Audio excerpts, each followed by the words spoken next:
What a great time to be a Giant, be a fan of the Giants. Like, we have something going here. We're building something special, and you can see it from the outside and inside. It's even more beautiful. Reflecting on everything that got me here, just to see that uniform, and I watched. That's the team I watched the most growing up because my dad was a Giants fan. So once a Giant, always a Giant. For me, it's only a Giant. Welcome, everybody, to another edition of All In with Art Stapleton, a New York Giants podcast brought to you by NorthJersey.com and The Record. I am your host, Art Stapleton, and boy, it's been some week for the New York Giants. It's been some season for the New York Giants. They sit at 2-6, had all the breakdowns of the Jets debacle from the other night on our post-game podcast. Hopefully you listened and tuned in to that one, but I completely understand that's most of you who are all in probably had no interest to listen right after that game, the way that game went down.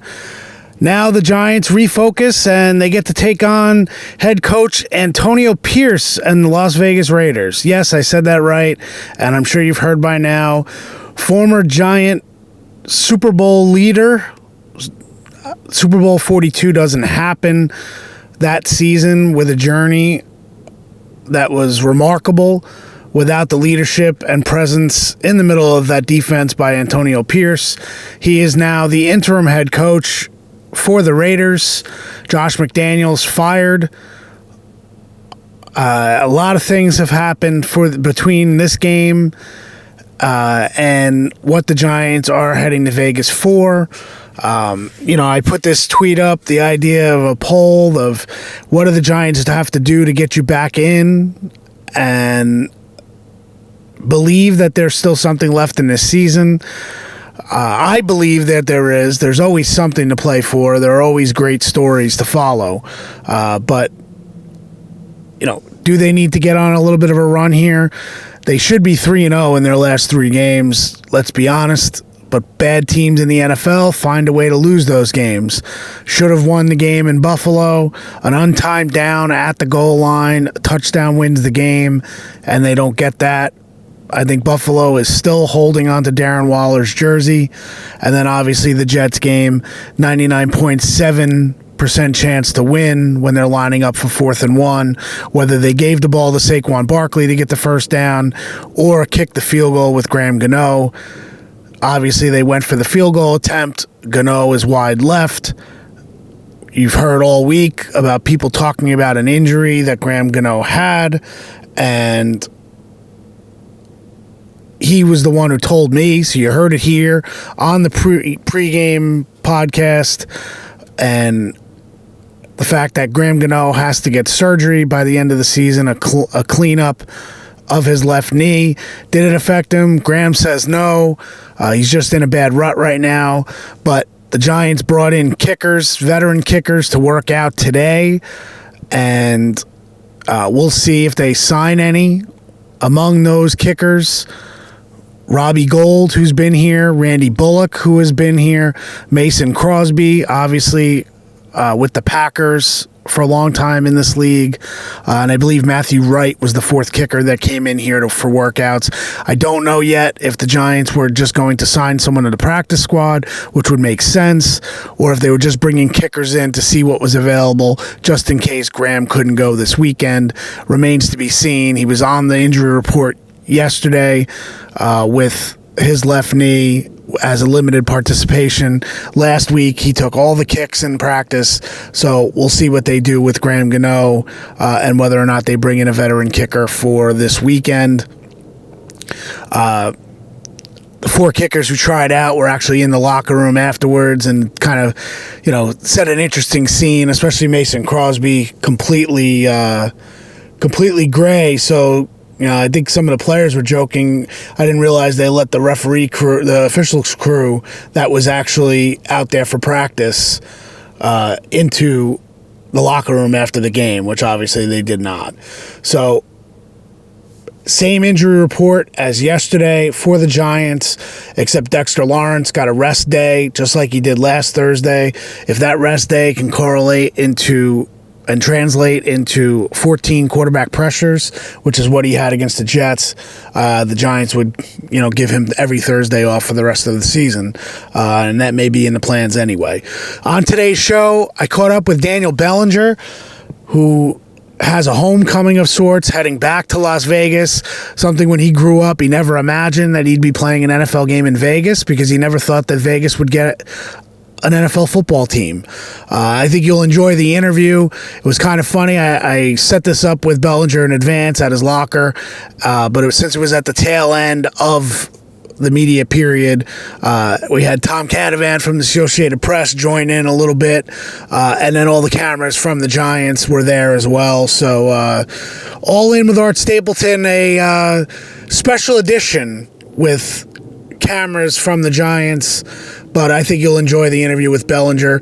Steps up into a bigger role this weekend. I think he'll have more opportunities in the passing game, provided the Giants decide to throw the ball this week, which I believe they do. As I've told you all along, it really had a lot to do with the Jets' defense and once the Giants got the lead with the Tommy DeVito zone read touchdown run, they were going to run Saquon Barkley as much as they could and not give the Jets defense a chance to change the game. We saw, the Jets defense, Robert Saleh, we may have laughed at the idea of Robert Saleh saying that his defense embarrassed good quarterbacks, but, they had 3 interceptions of Patrick Mahomes, Russell Wilson, Josh Allen. The Jets defense played very well at times, especially in the passing game. So the Giants geared their game plan towards that. I think it'll be a different game plan this week against the Vegas Raiders. Old friend Patrick Graham as the defensive coordinator. He survived the changes on the staff this week. He will be there as defensive coordinator, and as I mentioned, Antonio Pierce, who was his linebackers coach, is now the interim head coach there against the Giants. Daniel Jones, full participant in practice for the second straight day. He will start on Sunday. Tommy DeVito will be his backup. Matt Barkley on the practice squad. I think he'd probably need another week before they would elevate him this weekend, but I do think that there's a chance that they would if they put both Tyrod Taylor and Darren Waller. Neither player, Taylor or Waller, will play this weekend. That was from Brian Dable. Both are possibilities to end up on injured reserve, so we'll see how that happens. Will the Giants put Gano on injured reserve to free up one of these kickers? We'll see if that happens. I'm not sure, but maybe they give Gano a week of no kicking to be able to let that knee calm down, see if they can get to a point where he feels like he's back towards himself. We'll just have to see. So, a lot talked about. Kayvon Thibodeau will have some sound from him on the pregame show for Sunday. And Dexter Lawrence, I'll have columns on both of them heading into the weekend. They're just playing at an extremely high level. And Thibodeau talked about that, so I think you'll enjoy that for Sunday. But without further ado, let's get to my interview with Daniel Bellinger about his homecoming and what it means that Waller is out, what that means for him and Lawrence Cager, likely coming up from the practice squad to see if he can have a bigger role as a weapon in the passing game for the remainder of the season. So, you get to go home. I'm sure you've thought about this, but what is this going to be like for you heading back to Vegas and getting a chance to play? I think it'll mean a lot. It's tough for my family and friends that are all the way out in Vegas to come out here to watch me. So it'll be a good chance to just see my family and have them have a chance to watch me play too. So excited for it. Put your shirt on, please. Oh, yeah. Shirt off. Sorry. No worries. Obviously, with Darren likely down for Sunday, as Dave's told us this morning, how does that change your perspective going into the weekend? You always got to be ready. Of course, Darren's just going to be the same leader that he always is and help us continue to be better players. And I just got to stay ready and be ready, and we always are. Go ahead, Tom. Does that mean less blocking and more pass catching? I mean, it means what it is. It's just whatever the game plan is just to keep whatever it could be either. But just be ready for both. What have you seen from what the Raiders like to do defensively? And I would imagine at some point you may be out there on the edge trying to hold down MAXX. Yeah, they run everything through 98. He's a heck of a player, and we got a good game plan for him and for the defense, and we just got to be ready for him. Because like Tom said, the idea that you are an integral part of the running game in addition to the passing game. When you guys have the kind of running game you had in the second half of last week with Saquon, I know obviously the end is not what you wanted, but how much pride do you take in the fact that you guys were able to run the ball the way you did, and can that carry over to this week? Yeah, it's been a big focus for us to keep improving in all areas, especially run blocking. Of course, with guys kind of moved around with the O-line and stuff, it was definitely felt good to get it going. Just moving guys off the ball, and it's something we've been emphasizing, since training camp. So it feels good to try to get that thing going. With Daniel back, does that open up the amount of stuff he can do? Yeah, DJ being back is fantastic. We're excited to have him back, and brings that leadership that we love, and we're definitely excited to have him and continue to grow off stuff that we did when he was back before. Do you have to remind him to duck occasionally, in the sense of get down when he has to get down? Yeah, I think he knows that, and he'd be ready for that. When you look at the role you've played this year, obviously, tight end as the traditional tight end, but it always seemed like there are two different roles, or at least two, on this offense for the tight ends. Darren plays differently than you do. How different has your role this year been compared to last year? Yeah, it was definitely different. Last year kind of had to be ready for both, and then bringing in such a talented guy like Darren. Of course, we're trying to get him the ball because of what he can do with the ball, and so it's been a little bit different. But at the same time, it's just been keep my head locked in on what I need to do whenever they ask me to do. So does that role expand, do you think, a little bit this weekend, and maybe you do a little bit more than what you've been doing in the passing game? I think so. Like I said, just kind of being ready for whatever they ask me to do. Is there a sense among the receiver group when you look at the stats from last week and you go -9 net yards? Are you incredulous, or is it like we just got to be better?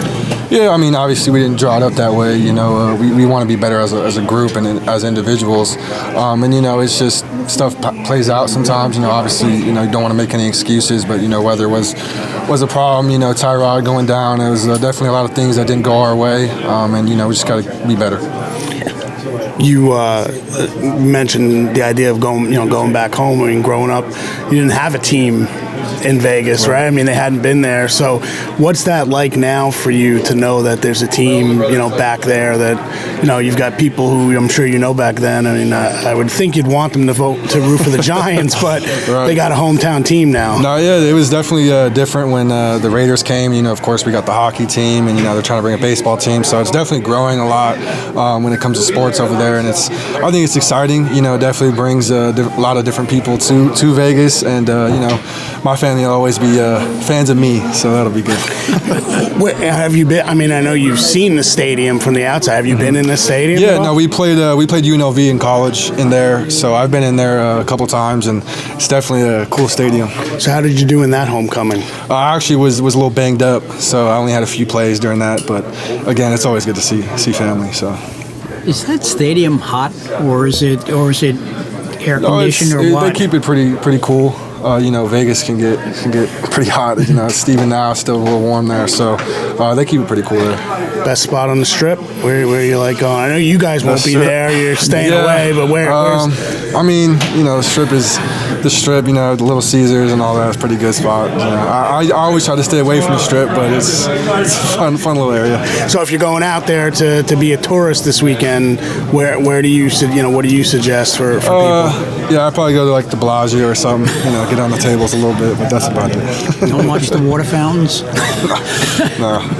How big is your group coming this weekend? I got about 25 people, so it'll be friends and family, so it'll be big. And then I got some old coaches and old teammates that'll be coming too, so it'll be a lot. Did you ever think that when you were growing up that they would ever get a team in Vegas? No, it was definitely, obviously there were teams in Oakland and in California, so it was just like they were just kind of rooted for the California teams whenever it was close to us, and didn't think that definitely not as many sports teams as there are now, so that's definitely new. Do you laugh when people react the way they do with Las Vegas when you're from there? Yeah. Oh yeah. No, it's always I always get the Strip questions. Like how's the Strip? Everything's at the Strip, and I grew up there, and I maybe went to the Strip like 3 or 4 times my whole life. So it's definitely a different perspective being from Vegas than when people come visit Vegas. It struck me that a year ago you were dealing with something that was horrific. Right. Yeah. Does it feel as though it's been a year since you had to deal with that? It's kind of crazy because with the rain and stuff, this last game I actually had to take the visor off with the second half of the game, and it was the first time since my injury. So it was just kind of a different feeling, and definitely was in the back of my head like it's kind of crazy that happened a year ago, and now it's like didn't even happen almost. But at the same time, it's like it was crazy how it happened, and so it's definitely something I thought about, but went away quickly after that. Kayvon was talking about motivation, finding individual motivation when the team's down to try to motivate teammates. For you individually, is there a motivation over these last 9 games to kind of pick your game up? I mean, especially now Darren out and the idea of inspire guys. Absolutely, I think every player wants to be a better version of themselves than they were the week before, and especially now, it's like what can you control when everything's going on? It's like what you control is how you play and the things that you do, and to make sure you do your job the best. And that's the best thing you can do now to help the team. If anything, as a rookie, you realized what the highs of the highs in this league, right? You guys go in unexpectedly to the playoffs, you win 10 games, and now year 2, you're kind of realizing the other end of it, the grind. How do you kind of make sense of that whole thing? Yeah, it's definitely, you can get really up in this league, get really low in this league. I think the best thing that I try to do is just try to stay consistent. It's keep growing, keep doing the small things, keep doing the recovery things, and guys like DJ and Darren are great examples of helping us. Like, you can't get too high, you can't get too low. You got to kind of stay in the middle and stay consistent, whether it's going good or going bad. Well, we'll enjoy the trip to your hometown, and then you can enjoy the game. All right, thank you, appreciate it. Thanks, Bell. Thanks, appreciate it. All right, so thanks to Daniel Bellinger. Obviously, kind of carried that interview since it was our podcast interview, but look, I don't mind if that happens. It's in the locker room, so when the Giants change their podcast policy, there's really nothing I can do as far as putting walls up around us at the locker. So hopefully you enjoyed the interview with Bellinger, and I think he will be an important player over the next 2 months for the Giants. To see him develop, I think, is one of those important things for this young nucleus, moving forward. That'll wrap it up for today's show. Again, we'll be back with our podcast in the morning on Sunday, and then a post-game podcast afterwards, breaking down Giants Raiders in Vegas. Allegiant Stadium is the last stadium in the NFL that I have not been to, so I'm looking forward to that. I'm going to do my stadium rankings within the next week or so I think you'll enjoy that one, and we'll talk about the stadium on one of the shows on Sunday. Thanks for listening. Thanks for always being all in, and we're all in for you too. Catch you in Vegas.